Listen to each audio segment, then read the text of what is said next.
Welcome to the deep dive. We're here to unpack the most critical insights from, well, a whole stack of sources, really, to get you truly well informed and fast. That's the plan.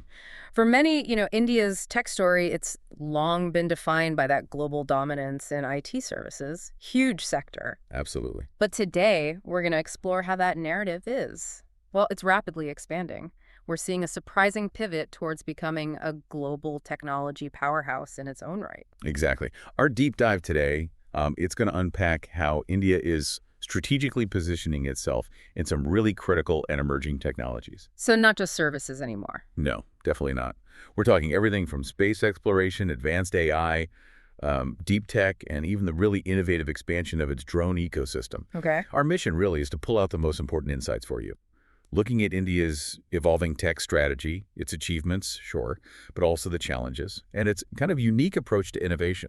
It's all custom tailored so you can get up to speed on this remarkable transformation quickly. Right.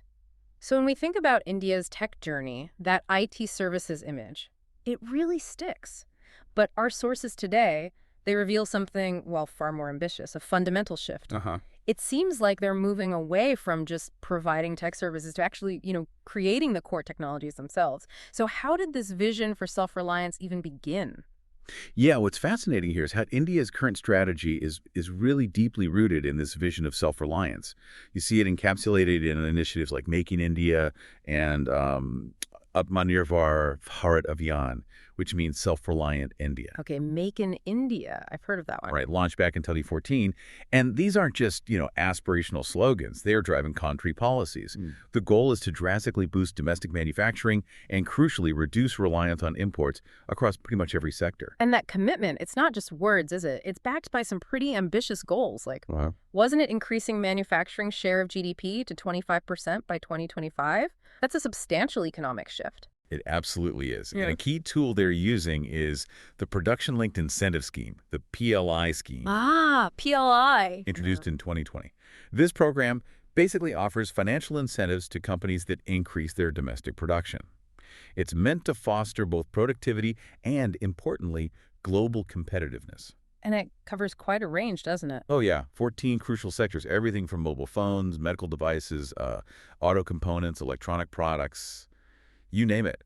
But it's not just about, building factories. It's a strategic move. They're trying to create sort of economic shock absorbers against global supply chain disruptions. Makes sense.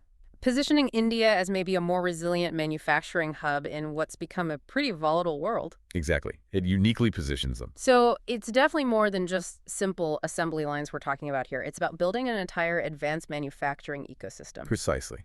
And there's also a clear push towards more automated, process-driven manufacturing, moving towards what people call Industry 4.0. Industry 4.0, so leveraging automation, AI, Internet of Things, smart factories, basically. That's the idea, creating factories that can adapt and optimize production in real time. It's key to this shift. And you see initiatives like Samarth Udyog Bharat 4.0 with demonstration centers at top institutions like the IITs, the Indian Institutes of Technology, and ISK's, the Indian Institute of Science. They're really highlighting this modernization. So the government's involved there, too. Oh, heavily. There's strategic reforms, tax incentives. They're clearly designed to foster a business-friendly environment, both for startups and established industry. It's fundamentally about shifting India's economic identity. Okay, so from building that self-reliant base on the ground, let's look up. India's ambitions, they seem to reach for the cosmos. Its space program, led by ISRO, it boasts some genuinely astounding achievements. What are some of the pivotal milestones that really show off this capability? Right, well, India's space program is, I think, a prime example of both its technological prowess and that commitment to self-reliance we talked about. Yeah. It all kicked off with a foundational vision from Dr. Vikram Sarabhai way back in the 1960s. The father of the Indian space program. Exactly. And that led to indigenous development of satellites by 1980. And since then, we've seen incredible milestones. Think of Aryabhata in 1975, India's first satellite. Though launched with Soviet help initially. Okay. Then there's the PSLV, the Polar Satellite Launch Vehicle. That became their workhorse launcher after its first success in '94. It's renowned for its low-cost missions. And it's definitely not just low-cost launches, is it? I mean, they're lunar and Mars missions. They're truly remarkable. Chandrayaan-1 in 2008, that confirmed water on the moon, right? It did, a major discovery. And then Mangalyaan in 2014, India's Mars orbiter mission, MOM, That made India the first Asian country and, incredibly, the first worldwide to reach Mars orbit on its very first attempt. That's just wow. It really is astonishing.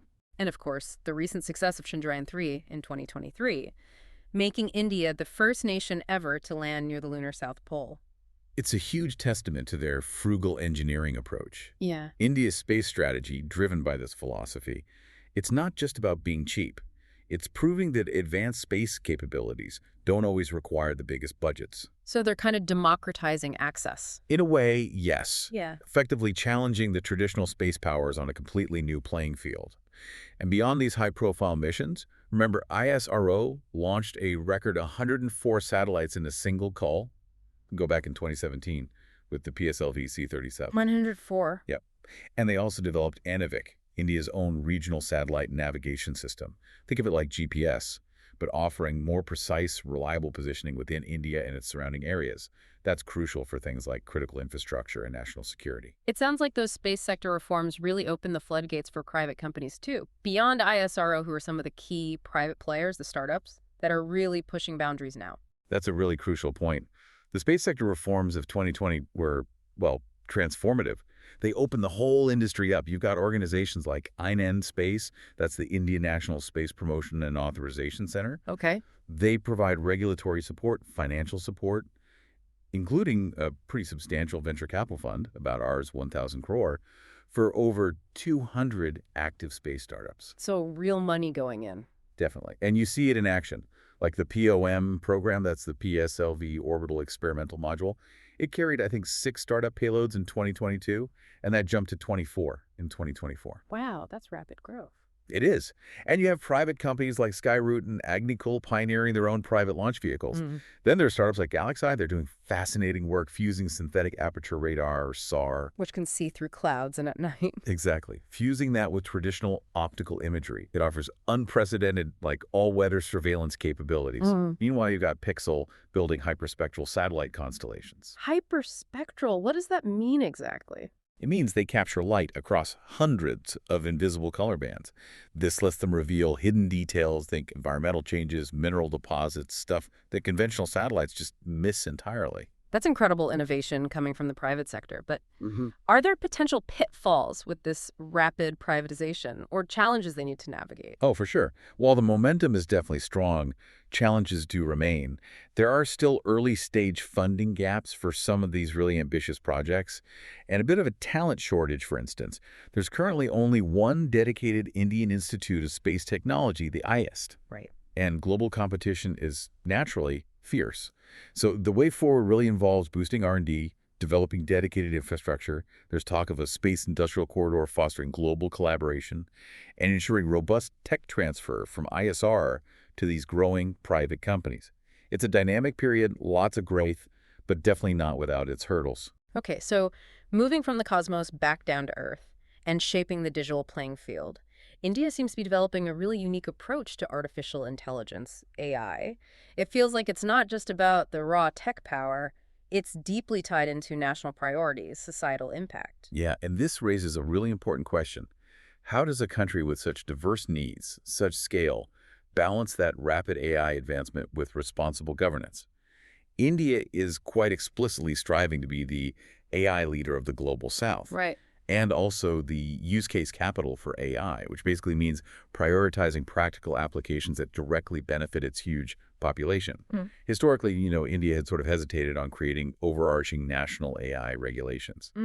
But that shifted in 2023 towards a focus more on user harm prevention.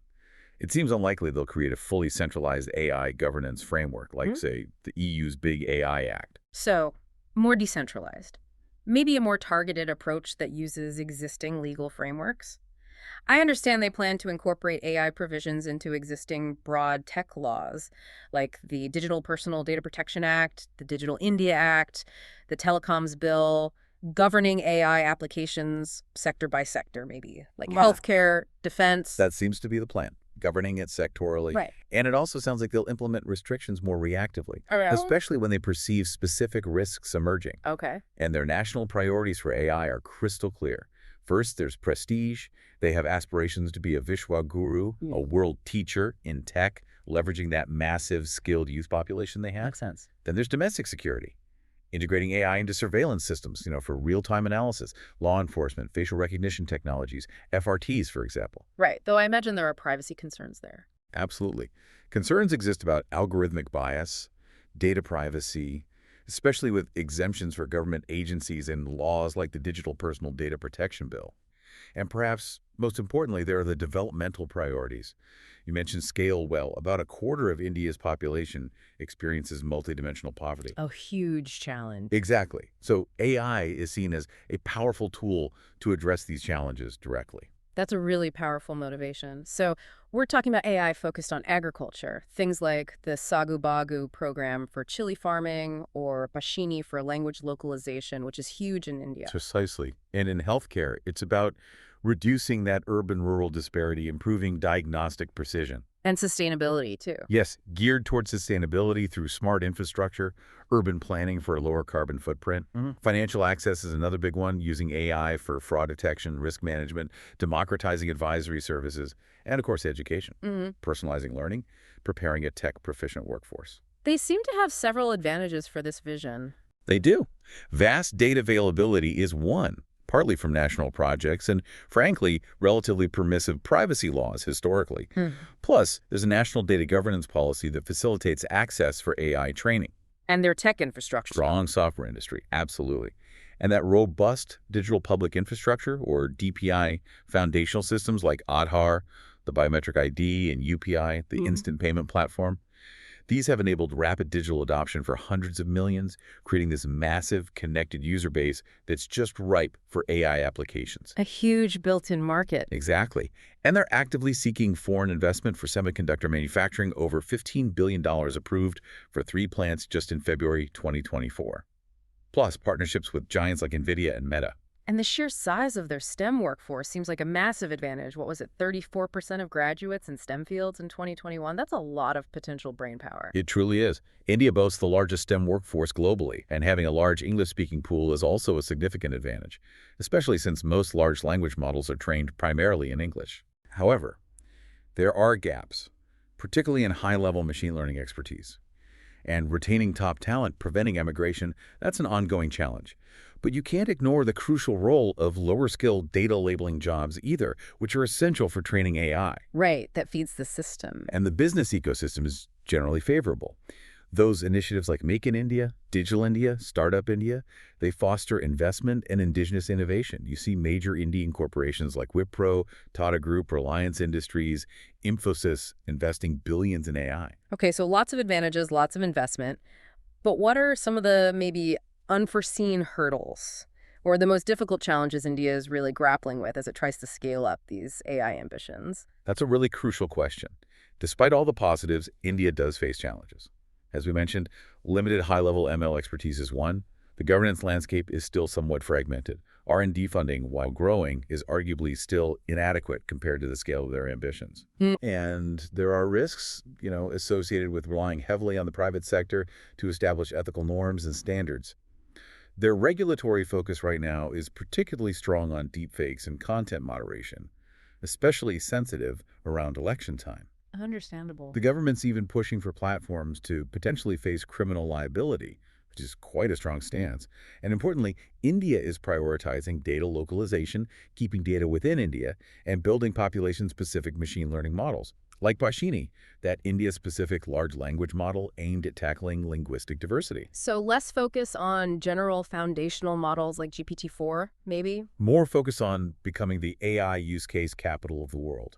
Tailored solutions for India's specific needs rather than just trying to build the biggest general model. Interesting strategy. Okay, so if AI is changing everything, then deep tech and quantum computing, they sound like they're poised to redefine it even further. India's commitment here really shows a long-term strategic vision, doesn't it?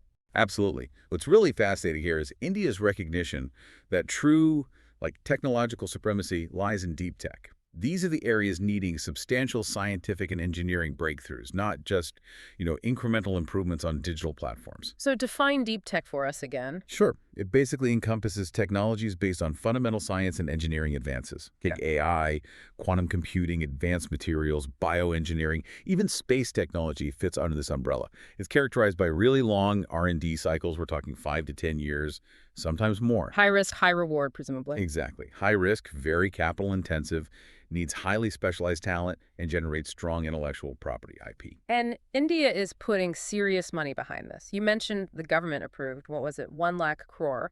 That's roughly $12 billion over 5 years. A huge sum. And this initiative is specifically designed to foster R&D and, crucially, private sector-led innovation in what they categorize as sunrise sectors. Like quantum, AI, semiconductors, space, green hydrogen. Right. And also strategic sectors like defense, cybersecurity, clean energy, and biotech.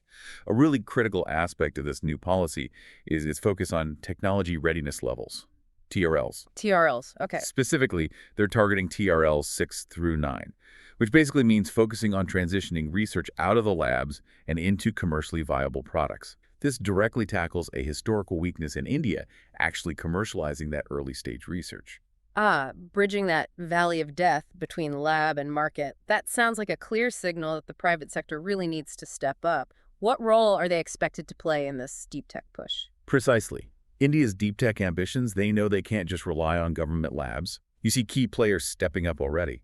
Reliance Jio is building indigenous AI compute infrastructure. Tata has Tata Quantum working on quantum computing. Startups like Sarvam AI are building large language models specifically tailored for India. So the government's helping them. Yes, actively offering incentives, co-funding, really trying to encourage this private sector engagement. Because ultimately, this huge investment, it's about national and economic security. It's about reducing dependence on imports, ensuring digital sovereignty, data processed under Indian laws, and building resilience against future crises. And quantum specifically, they've launched a dedicated mission for that. They have. The National Quantum Mission, or NQM, approved in April 2023, with a substantial budget over 6,000 crore running through 2031. And what are the big objectives for this national quantum mission? It sounds incredibly ambitious. It really is.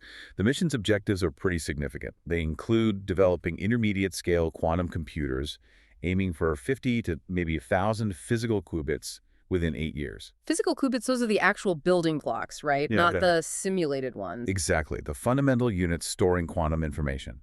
Reaching that scale is a massive engineering challenge, and it would move India much closer to building quantum computers capable of solving problems that are just intractable for today's best supercomputers. What else? They also aim for satellite-based secure quantum communications. Think unhackable communication over 2,000 kilometers within India, and long-distance secure quantum comms with other countries. They're setting up 4 specialized thematic hubs in academic and R&D institutes to drive this forward. Huge potential impact across many fields. Definitely. Communication, health, finance, energy, drug design, space. But again, the challenges are there. Talent gaps, funding risks associated with that long ROI, navigating that valley of death between R&D and commercialization, and intense global competition. Okay, so from the almost invisibly small world of quantum, let's go back up to the skies. India's drone ecosystem seems to be absolutely booming, offering some really incredible solutions to everyday challenges. Yeah, what's fascinating here is how quickly India has liberalized its drone policy. I mean, really fast. And now reports suggest they're using drones for perhaps the highest number of distinct applications globally, across both civil and defense sectors. That's quite a turnaround, isn't it? Wasn't there a ban not too long ago? There was a blanket ban on civil drones back in October 2014. But that changed drastically, starting around 2021 with the new Drone Rules 2021 and then amendments in 2022. They significantly simplified licenses, training requirements, made it much easier to operate legally. And they're encouraging local manufacturing, too. Big time. They liberalized the export of certain civilian drones, those with less than 25-kilometer range and 25-kilogram payload, in June 2023. But crucially, they banned the import of completely built-up drones back in February 2022. That's a clear push to promote domestic manufacturing. Makes sense with the Make in India theme, but what about managing all these drones in the sky? It sounds like it could get pretty complicated pretty fast. That's where the Digital Sky Platform, or DSP, comes in. It's designed as a single-window online service for everything drone-related. regulation, registration, pilot certification, airspace management, even flight tracking, Okay, a one-stop shop. essentially. Mm. And what's really impressive, and a huge enabler, is that over 90% of Indian airspace is classified as a green zone. That means drones can operate there without needing prior permission. This rapid liberalization combined with the sheer number of applications, it shows a truly unique adoption strategy. 90% green zone. That really does open things up. So what are some of these 100-plus applications they're actually using drones for across the country? Oh, the domestic use cases are incredibly diverse. In agriculture, for instance, drones were deployed pretty famously for locust control in Rajasthan back in 2020. I remember that. Yeah, and now they're expected to be widely used for pesticide and fertilizer spraying. The projections are for over 10,000 agricultural drones by the end of 2024. This could potentially reduce pesticide use by over 30% and save more than 85% on water usage. That's a huge impact for farmers. Absolutely. Imagine, a farmer in a remote village, maybe struggling with pests, spraying manually. Now, a drone covers acres in minutes. It's not just tech. It's a fundamental shift in daily life for millions. The government's even offering capital subsidies for what they call Kisan drones, farmer drones, with the Prime Minister launching the first 100 himself. That's a direct impact, definitely. And I read about healthcare uses too, delivering vaccines. Yes. During the pandemic, drones delivered 300 COVID vaccines to remote villages in Maharashtra in 2021. And now they're used for general medicine delivery. There was the Medicine from the Sky project in Telangana, for example. Incredible. What else? Well, beyond that, drones are being used in disaster management, creating high-resolution 3D models for flood risk analysis, in forest conservation, helping combat timber smuggling, even for public order like crowd control at massive events like the Kumbh Mela. They've been using them since 2019. Wow. And other applications, too. Property mapping under the government's MSMETV scheme, monitoring highways, general surveillance, logistics. The list goes on. So the industry must be growing rapidly. It is. Reports suggest over 120 manufacturers, 150 service providers, 50 training schools, and already more than 50,000 certified drone pilots, plus another 10,000 skilled professionals. The government's vision is really ambitious. Make India a global hub for drones by 2030. A global hub. That's the aim. And it includes initiatives like training 15,000 women from self-help groups specifically for drone operation and repair. It's a really comprehensive strategy covering regulation, market creation, talent development, the whole package. Okay, so this entire deep dive, it reveals a really complex, dynamic landscape. But, every ambitious journey has its challenges. India's tech ascent is clearly no different. What are some of the biggest obstacles India still faces in realizing its full technological potential across all these areas? That's a really critical point to consider as we wrap up. India still faces funding constraints, especially for those really large-scale long-term projects. There's still a reliance on foreign technology for certain advanced components, despite the self-reliance push. Right. Their overall R&D investment, while increasing, is still comparatively low compared to, say, other BRICS nations. And there's still some gaps in private sector engagement for certain strategic initiatives, plus sometimes delays in developing critical technologies like the full infrastructure needed for human spaceflight. So it sounds like they're constantly balancing this strong desire for self-reliance with the practical realities of global collaboration and existing dependencies. How does this play out, particularly in their relationship with major tech players like the U.S.? I know the the initiative on critical and emerging technology launched in May 2022, is meant to foster strategic tech partnerships between them. That IC initiative is definitely a key area of intersection. And there are complementary strategies. For instance, both countries tend to defer largely to the private sector for AI development. They both participate in forums like the GPAI, the Global Partnership on Artificial Intelligence, trying to harmonize values. Both prioritize digital infrastructure, and both tend to use those sectoral regulations for AI rather than one giant law. And India's relatively relaxed regulatory environment, particularly around data availability for AI training, well, that offers potentially appealing investment opportunities for U.S. businesses. But I'd imagine there must be friction points, too, despite these shared interests and initiatives like ICT. Oh, there certainly are. India's quite restrictive approach to content moderation and deepfakes, pushing for that potential criminal liability for platforms we mentioned. That's a really contentious issue with American tech firms, as you can imagine. Yeah. Additionally, India's clear desire to build its own AI infrastructure, kind of mirroring its digital public infrastructure success, could potentially displace American businesses that currently dominate cloud and compute services in India. Plus, you always have U.S. export controls on things like supercomputers and dual-use technology, which can create hurdles. So it's complex. Very. But it's also a relationship of significant interdependence. U.S. companies heavily rely on Indian labor for IT outsourcing, including crucial tasks like data labeling for AI.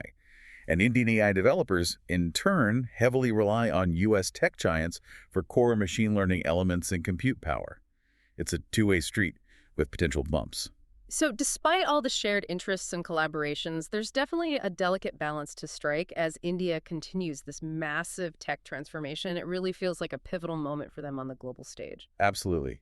And through all of this, India is very consciously positioning itself as the AI leader of the global south. The aim is to eventually export its AI applications and perhaps its governance model, believing its specific use case-focused approach can genuinely benefit other developing nations. Interesting. Do people think they can export the tech itself? Well, there's maybe some skepticism about India's ability to export its own advanced AI technology globally just yet. But there's definitely strong interest, both from India and internationally, in exporting its successful digital public infrastructure model to other countries.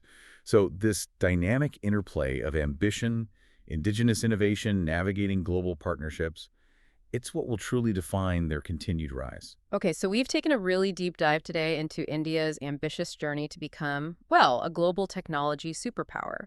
We've seen how those foundational policies promoting self-reliance in manufacturing are trying to create, as you put it, economic shock absorbers. Right. We've seen how their impressive space milestones, often driven by that frugal engineering, are kind of democratizing access to the cosmos.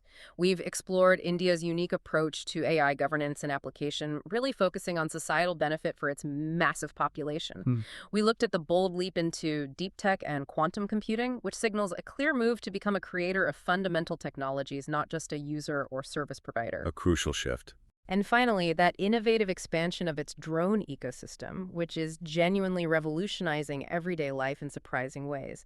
This really is a story not just of tech advancement, but of a nation leveraging its unique strengths, its scale, its talent pool to drive economic growth, enhance national security, and potentially profoundly improve the lives of its vast population. It's definitely a complex, multi-layered transformation we're witnessing. It blends that indigenous innovation, that jugaad or frugal approach sometimes, with very strategic global partnerships. It's showcasing a model of development that's uniquely tailored to India's specific scale and aspirations. So as India continues down this path, building out its indigenous capabilities, forging these new global partnerships, sometimes navigating tricky waters, it leaves us with a final thought for you, our listener. What new, perhaps unforeseen innovations might emerge from this unique blend, this mix of rapid technological adoption, clear developmental priorities, and that burgeoning dynamic private sector? What could come out of India that might truly change the landscape of technology for everyone, everywhere?